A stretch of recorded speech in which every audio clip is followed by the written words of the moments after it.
sell your gear on Reverb or eBay?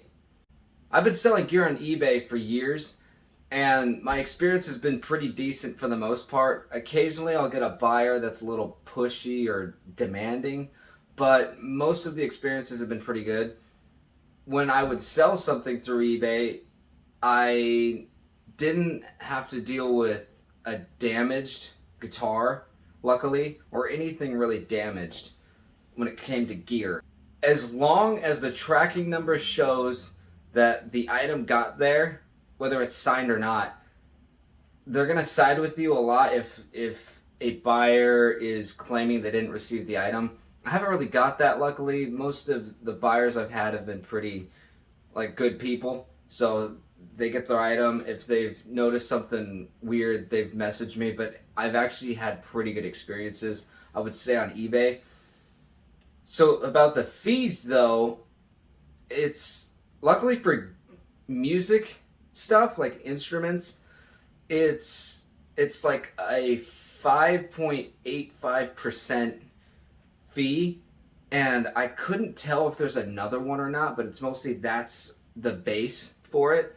I think you can print a label through eBay, and I don't know if you get a custom rate out of it. Sounds like you can, but I've never done it actually, so that's an area where I'm not familiar with. So I'd always just buy a label myself with UPS, and it's kind of expensive. It's worth doing when you're trying to sell gear and just buy something new. But luckily, for the most part, I haven't really had to deal with much trouble with eBay. I will say now, though, that they don't have PayPal involved anymore, so it's just straight eBay. So if you get a payment from a buyer, it takes eBay like 3 days, business days, to give you the funds. So I usually wait those 3 days to make sure I have the funds, and then I use part of the funds to help ship the item. Both Reverb and eBay will still kind of try to get the buyer to be the most comfortable, it seems, but I've seen eBay being a lot more fair when it comes to sellers, at least in my experience so far. There's probably horror stories from the past, but I'm just talking about current days out of like the last 5 years. I've sold more guitars on Reverb over the last year than eBay, and I have sold a couple on eBay too, but I've kind of moved over to Reverb. The problem with that is they have different policies, so it's been taking me some times to learn what their policies are and how they actually treat their sellers. I know how they treat their buyers, but I wasn't sure how they treat their sellers. Your very first sale, you have to prove yourself, which, fine. You have to, if you make one sale, you have to pack your item, get the slip, ship it out, and you don't get paid until that item delivers to the buyer. That's your first sale. So you don't get paid until they have the item, which is really weird. I sort of understand, so it's not like a scam to the buyer, but it's really weird to leave the seller hanging like that. I semi-understand it, but I've never had to deal with that on any other platform for selling. If you sell something on like a Thursday, you're not going to get paid until the week after, even if you ship it that day. I've dealt with that a couple times. It's a bit inconvenient, I think, but it's cool that you got to at least sell your item and you got all the eyes on it and whatnot. They take 2 fees from you. They just make up the second one, in my opinion. They call it a processing fee. And I don't entirely know how to do the math on it. Like, I have the chart that I'm going to put up on the video, but I'm putting an example of something I sold, and I'm just putting the numbers there. And you could see from like a $3,000 sale what the fees you're going to get on there. You're going to get a final value fee and a processing fee. And it can get expensive. So you have to keep that in mind when you're listing your items.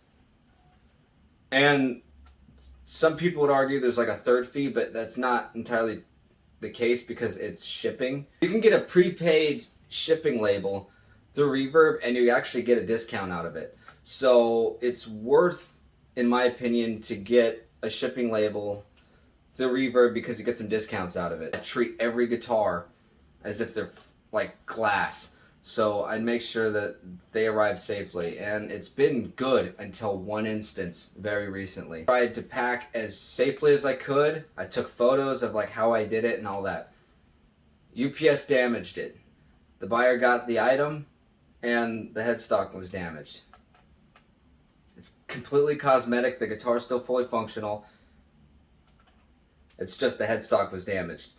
And me as a buyer, I understand. I wouldn't want something that I paid for that got damaged. You can deal with some pushy customers.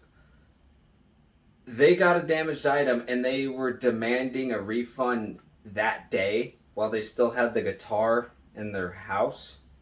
So I was letting them know that I got safe shipping and we're going to have to file a claim to have both of us compensated. So I thought. They didn't like that, but that's just the process that we had to go through. They completely sided with the buyer, and I was essentially on the buyer's side too, but I wanted to make sure as a seller that I was covered because I did my part. This wasn't in my control. And they offered the buyer percentage off, they offered a full return, and they also offered it can be repaired through like the program. And they're just like, nope, they just want a return, which fine, okay. They prepaid a new shipment label to ship back to me. They're getting all their money back. I'm getting the guitar back, and now I'm getting it in a worse condition than I sold it for. So now the guitar is devalued for me even. So if I try to resell it, I have to sell it for less. So they told me that they're not counting this damage as a complete loss, when in reality it is a complete loss because the buyer's getting all their money.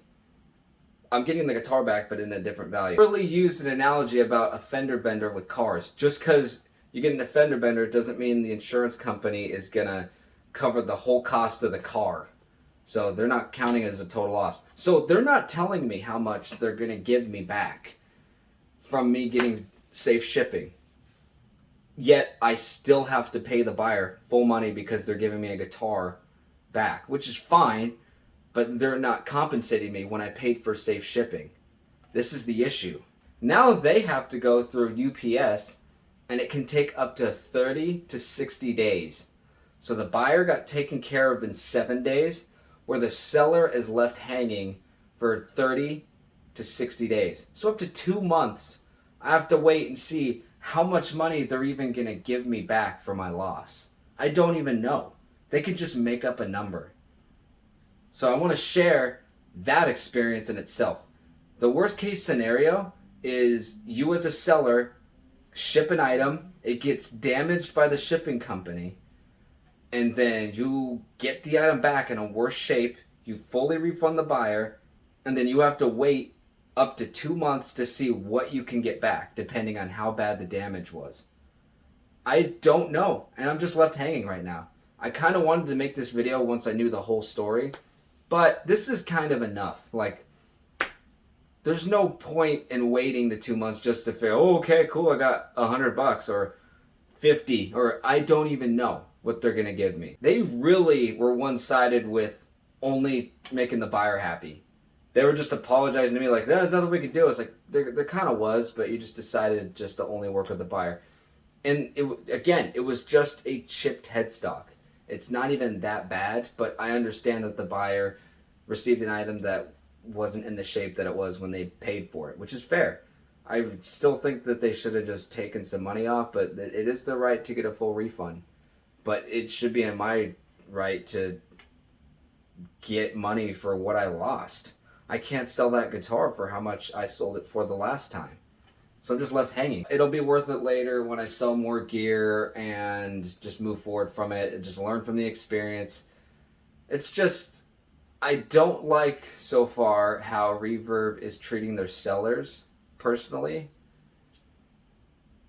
And that claim specialist is not very fast at responding to either of us. So there's that too.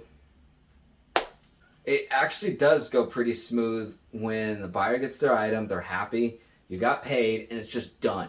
you sometimes get feedback. Not everyone leaves feedback, but at least most of my transactions on this website have been pretty good. I still try to sell on eBay if I can, but I've just had more success on Reverb lately.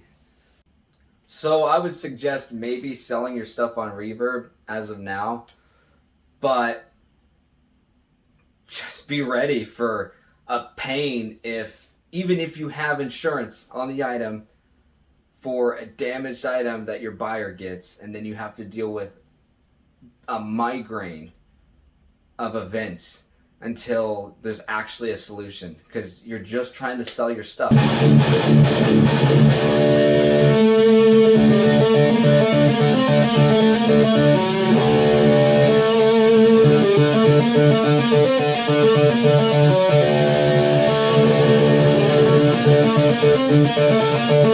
Oh yeah, and fees suck.